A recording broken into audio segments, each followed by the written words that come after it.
Hola, bienvenidos a esta ayudantía número 11, en la cual veremos diagnóstico de modelos. Ya es casi la última materia, así que harto ánimo en este término de semestre. La pregunta 1. Vamos a enfrentar más o menos lo mismo que hemos venido repitiendo. Vamos a leer el enunciado y ahí vamos a ver las variables que tenemos. Vamos a trabajar con un tipo de modelación y ahí vamos a ir viendo de qué manera resolvemos. Entonces, el ejercicio 1 dice, en un laboratorio se está estudiando el decaimiento de la actividad de cierta enzima. Realizan 3 veces el mismo experimento, rescatando los datos de la tabla adjunta, relacionando la actividad en el tiempo frente a la actividad inicial. La ecuación se describe como, aquí vemos la expresión.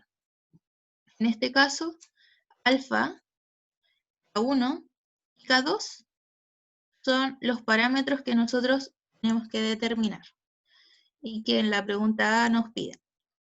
Luego vamos a tener que calcular el R cuadrado, que lo calculamos en la ayudantía anterior, y en base a eso vamos a ver si es que falta ajuste. Posterior a eso vamos a determinar si es que el modelo presenta falta de ajuste mediante prueba F o test de Fisher. Por lo tanto, la manera en que vamos a resolver va a ser utilizando Solver, y vamos a analizar el modelo mediante el coeficiente de correlación de Pearson, R cuadrado, y el test de Fisher. Entonces vamos a trabajar en el Excel. Bueno, aquí yo más o menos ya copié las tablas para no demorarnos en eso. Y recordar que cuando utilizo Solver, yo le debo entregar, como es un método numérico, valores de parámetros. Vamos a poner aquí y modelo. Y en el fondo lo que debemos hacer es reemplazar esta ecuación según los parámetros dados. Por lo tanto, alfa por la exponencial de menos k por t más 1 menos alfa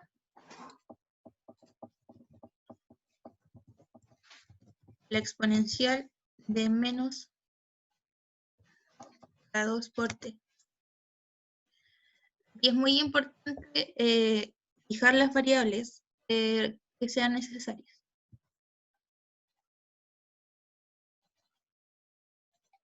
Ya.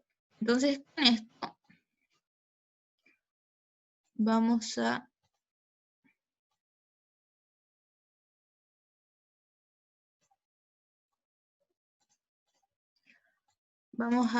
determinar aquí la suma cuadrados.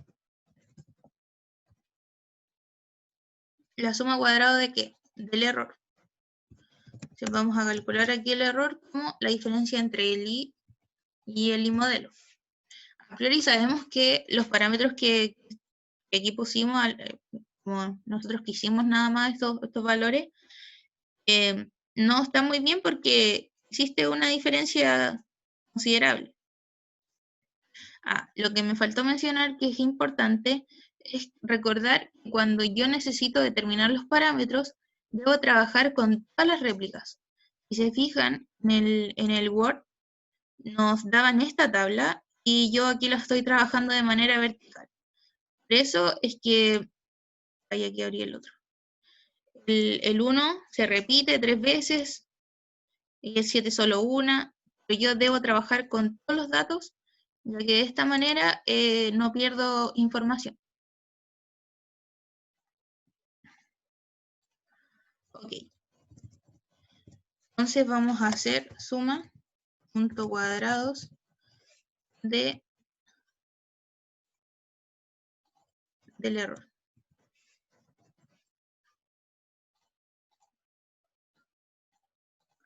Y esto es lo que nosotros vamos a querer minimizar como función objetivo. Entonces, Oh, me equivoqué ahí al apretar. Solver, función objetivo, esa, minimizar, cambiando los parámetros y le damos resolver. Y de esta manera entonces obtenemos los parámetros asociados al modelo. Entonces luego nos pedían calcular el R cuadrado. Entonces vamos a recordar que el coeficiente de Pearson, el R cuadrado, indica que también se ajusta el modelo a los datos. ¿Ya? Entonces vamos a ver. Para eso, como expresaba la expresión, la ecuación, necesitamos la varianza de los I y la varianza de los residuos. Entonces vamos a varianza de los residuos del error sería esa, y la varianza de los I sería los que tenemos acá. Luego calculamos el R cuadrado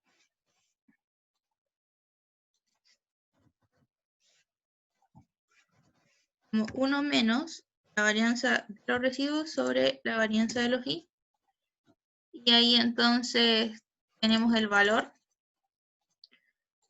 lo que nos indica que el 88% aproximadamente de la varianza de los datos se ajusta al modelo. ¿Ya? Entonces, ¿qué también se ajusta al modelo? En un 88%. Que aparentemente podríamos decir que no da señales de falta de ajuste. Pero la manera en que nos piden determinarlo ahora es mediante un test del error de Fisher. Entonces, vamos a recordar aquí.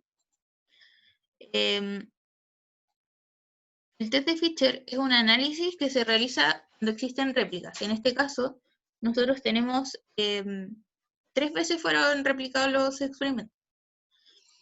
Entonces nos dicen de algunos o todos los puntos experimentales. Por eso que nuestra tabla tenía algunas casillas en blanco, porque solo algunos fueron replicados. Entonces, esta nos permite estimar la varianza del error aleatorio de los datos. ¿Ya? Además, esto explica que la variabilidad de los datos, definida de esta manera, es explicada por la variabilidad del modelo y por la del error. Es decir, los datos que fueron determinados experimentalmente están compuestos por un error que viene propio del modelo y por la falta de ajuste. A eso le llamamos error pro, el error de falta de ajuste.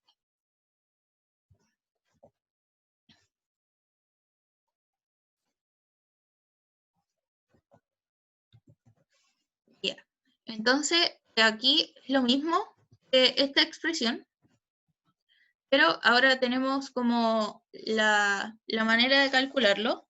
Entonces tenemos que la fuente de variación total de los residuos va a corresponder a la suma de error puro y el error asociado a la falta de ajuste. ¿Ya? Donde el error puro lo calculamos de esta manera, son los grados de libertad del error puro, y la falta de ajuste de esta otra forma. Lo que nosotros vamos a analizar va a ser este F0.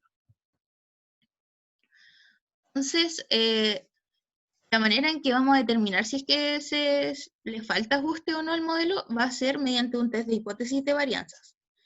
Entonces vamos a decir que se cumple H0, no hay razón para dudar que al modelo le falte ajuste. ¿Ya? Y si se cumple H1, entonces la varianza de la falta de ajuste es mayor a la del error. ¿Ya? Entonces, esto más o menos es como una expresión que nos va a decir cuándo se va a rechazar H0. ¿Ya? Esto es como lo que vimos de test de hipótesis anteriormente, en lo que hemos estado trabajando en los modelos. Lo que nosotros vamos a realizar va a ser esta tabla, que va a quedar mucho más claro, lo vamos a ir viendo a medida que resolvemos el ejercicio. Ya. Así como les decía, nosotros vamos a tener que llegar a determinar F0. Para poder determinar F0, como está acá la expresión, necesitamos la falta de ajuste y necesitamos error. ¿Ya?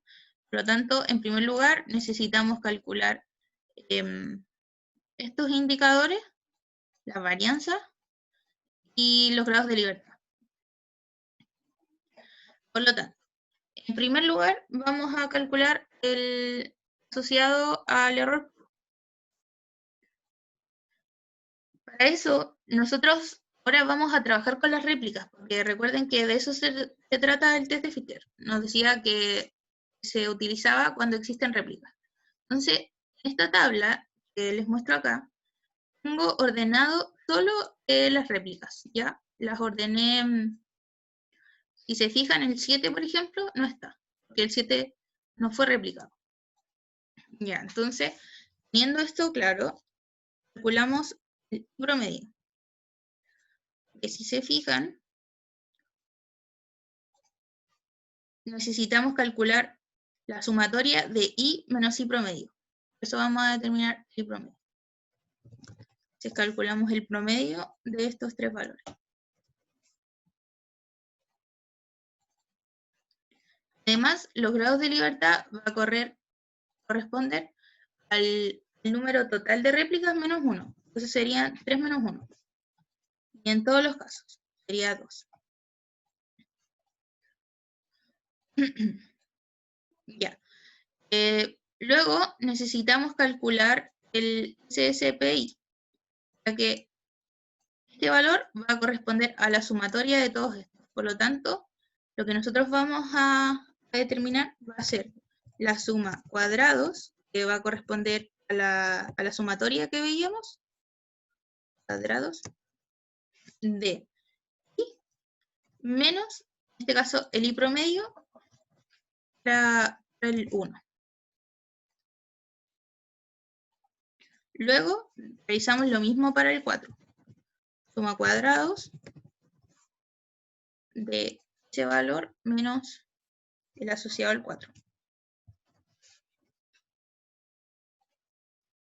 Ya, lo voy a correr nomás para no estar poniendo suma cuadrado todo el rato, pero hay que tener cuidado con lo que vamos a correr aquí. En este caso, el que corresponde a 13.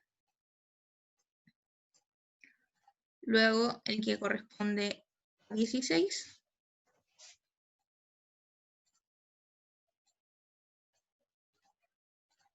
Luego, el que corresponde al 22.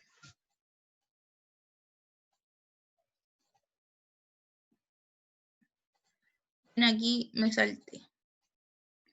22 está bien. Y este está mal, porque nos toca el del 25.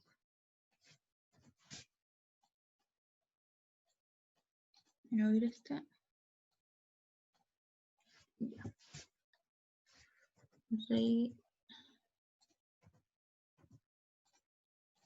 hay uno de estos que está mal.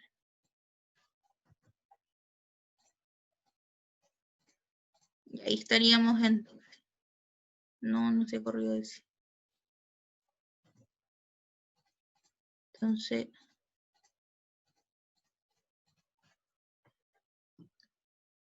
ya mira, esto es medio porfiado de repente. Así que me voy a asegurar bien. Yo me equivoqué ayer cuando estaba resolviéndolo, así que vamos a asegurarnos bien.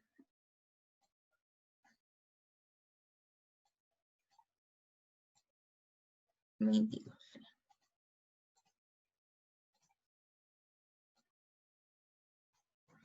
Ahí creo que ya estaríamos bien.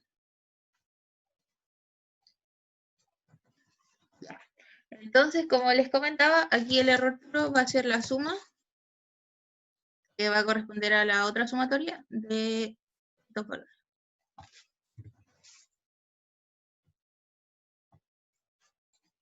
Vamos a comprobar al tiro si es que nos dio bien. Ahí hay un error.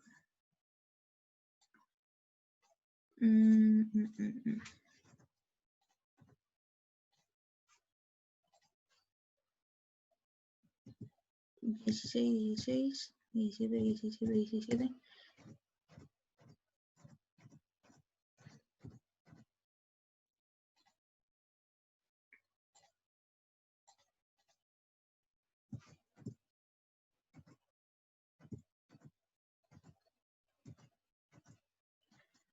Y ahí está.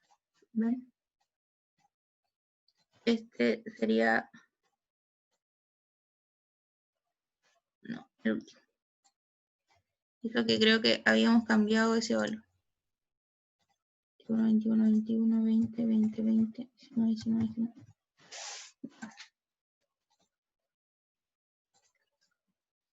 Ya, ahí sí.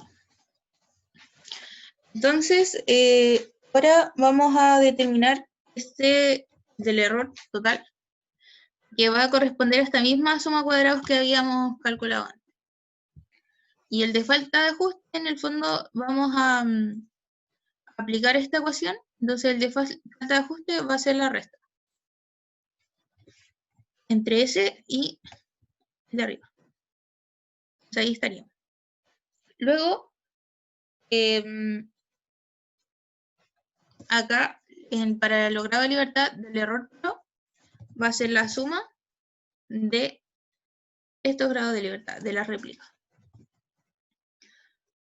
Luego, el error, los grados de libertad, va a ser la totalidad de datos que tengo. Y ya tenemos que considerar todos. Hay que apretar. De ahí. Todos. Acá me dice de recuento 21 datos. Por lo tanto, serían 21 menos 1, serían 20. Y la falta de ajuste va a ser la resta entre ambos valores. Entonces, ahora vamos a poder calcular la varianza. La varianza va a ser SSEP y los grados de libertad, partidos los grados de libertad. Entonces va a ser S dividido en este. Aquí, S dividido en S. Entonces ahora vamos a poder determinar F0 como la varianza de la falta de ajuste partido en la varianza del error. Varianza de la falta de ajuste dividido la del error. Entonces ahí obtuvimos F0. Entonces ahora estamos en condiciones de poder calcular, de poder ver cómo anduvimos nuestro modelo. Entonces para eso vamos a calcular FC, que va a ser como el punto de comparación. Y ese FC va a venir calculado por la función inversa de f.cd. Entonces ahí me dice, la probabilidad, vamos a poner 0.05, los grados de libertad del FA, está acá, y los grados de libertad del error. Y obtuvimos FC. Entonces nos vamos a apoyar de esto. Dice, si es que F0 se encuentra en este sector, es decir, si es que F0 es menor que FC, entonces no hay razón para dudar que el ajuste sea deficiente. ¿Ya? Con un 5%, o sea, con un 95% de certeza. En cambio,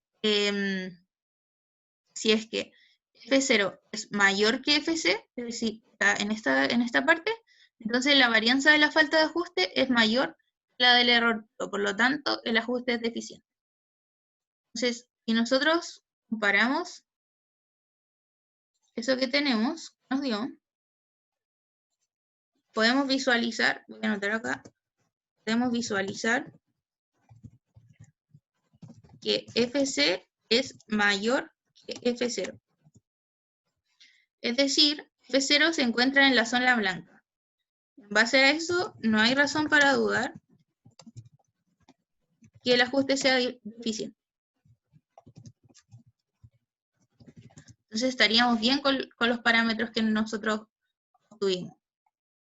Y complementa con lo que el valor del R cuadrado y la conclusión que sacamos de ahí.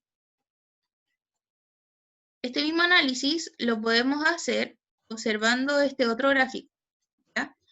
Y asociado a valor, ¿ya? La probabilidad. Entonces, de esta misma manera lo vamos a analizar y para eso vamos a aplicar esta otra función que va a ser distribución.f.cd, donde me va a pedir el valor de F0, ese es el X, grados de libertad, de la falta de ajuste y el mismo orden de antes, de la falta de ajuste y del error puro. Entonces, ahora el análisis que nosotros hacemos es que P valor es menor a alfa. Se cumple H1, si no H0. Entonces, en este caso, nos dio que P es mayor a alfa, porque el alfa que nosotros habíamos utilizado era 0,5.